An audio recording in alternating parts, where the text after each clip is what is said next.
మహిళలపై దాడులేంటి, హోంమంత్రి స్పందించరేంటి అని ప్రశ్నిస్తున్నారు వైసీపీ నేతలు. గుంటూరులో ఒక మహిళను వివస్త్రను చేసి దాడి చేసిన టీడీపీ కార్యకర్తపై కఠిన చర్యలు తీసుకోవాలంటూ ఏపీ వ్యాప్తంగా ఆందోళనకు దిగారు వైసీపీ నేతలు.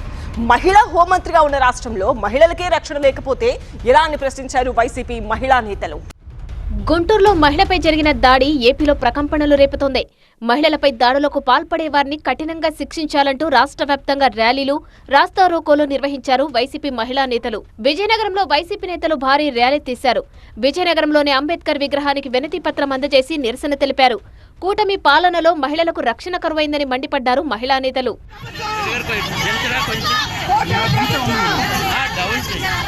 విజయవాడలో వైసీపీ నేతలు భారీ ర్యాలీ నిర్వహించారు. మహిళలపై జరుగుతున్న దాడులపై చంద్రబాబు, పవన్ కళ్యాణ్, లోకేష్ సమాధానం చెప్పాలన్నారు వైసీపీ నేతలు వెల్లంపల్లి, మల్లాది విష్ణు, దేవినేని అవినాష్.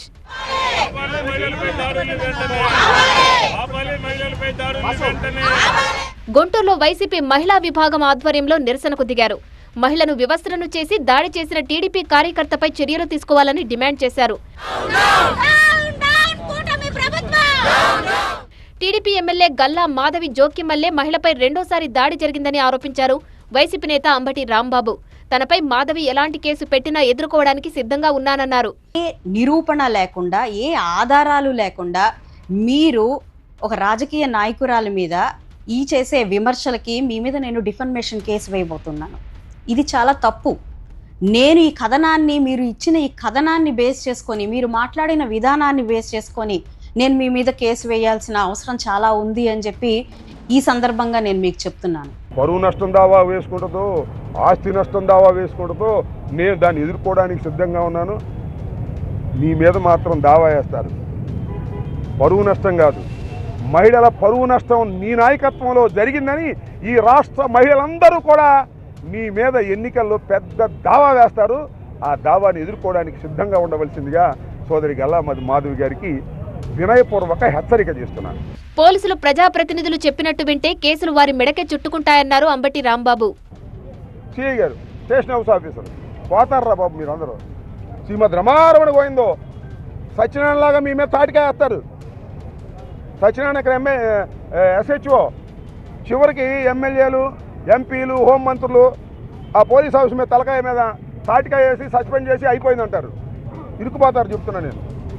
పోలీస్ ఆఫీసర్లకు సవినయంగా మనవి చేస్తున్నా, మీరు చట్ట ప్రకారం వ్యవహరించుకోకుండా మాధవి గారు చెప్పారు, హోంమంత్రి గారు చెప్పారు, ఎమ్మెల్యే గారు చెప్పారు అని కేసు రిజిస్టర్ చేయకుండా ఆపితే, ఇలాంటి సంఘటన జరిగితే మీ మీద నెట్టేసి వెళ్ళిపోతారు. మహిళపై దాడి జరిగితే ఆ విషయంపై ఎంక్వైరీ చేయకుండా మహిళా కమిషన్ దాడి వీడియో ఎలా బయటకు వచ్చిందని ఎంక్వైరీ చేయడం దారుణమన్నారు వైసీపీ ఎమ్మెల్సీ వరదు కళ్యాణి.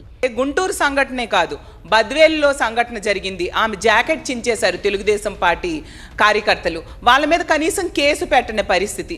ఎందుకు కావలి సంఘటనలో కూడా ఆ గిరిజన మహిళకి వివస్త్రం చేసి దాడి చేస్తే వాళ్ళ మీద కేసు పెట్టలేదు. గుంటూరు సంఘటనలో కూడా విజువల్స్ బయటకు వచ్చాయి కాబట్టి ఈరోజు తూతు మంత్రంగా కేసు పెట్టి అరెస్ట్ చూపిస్తూ ఉండే పరిస్థితి. తిరిగి మహిళా కమిషన్ చైర్పర్సన్ గారు అంటారు, ఆవిడ అక్కడ పరామర్శకు వస్తే మేమందరం అనుకున్నాం ఏదో న్యాయం జరిగిపోతుందేమో, న్యాయం చేయడానికి ఈవిడ వచ్చారేమో. కానీ ఆవిడ కాన్సన్ట్రేషన్ ఎంతసేపు కూడా విజువల్స్ ఎలా బయటకు వచ్చాయి, ఎవరు బయటికి తీసుకొచ్చారని మాట్లాడుతున్నారు. అంటే సాక్ష్యాధారాలు లేకుండా ఉంటే కేసు మరి కనిపించదు, తెలుగుదేశం పార్టీ కార్యకర్తలను కాపాడుకోవచ్చు అన్న ధోరణిలో వాళ్ళు మాట్లాడుతూ ఉండే పరిస్థితి మనం చూస్తూ ఉన్నాం. మహిళలపై దాడులు పెరిగిపోతుంటే సీఎం, డిప్యూటీ సీఎం, హోంమంత్రి ఎందుకు చర్యలు తీసుకోవడం లేదని ప్రశ్నించారు తానేటి వనిత.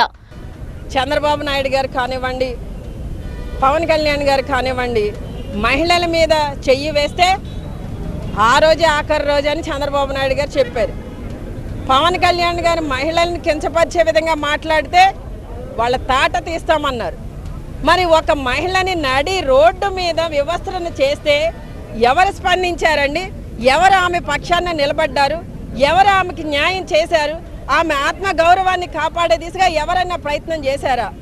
మహిళలపై దాడులకు పాల్పడిన వారిపై చర్యలు తీసుకోకపోతే ఆందోళనలు తీవ్రతరం చేస్తామన్నారు వైసీపీ నేతలు.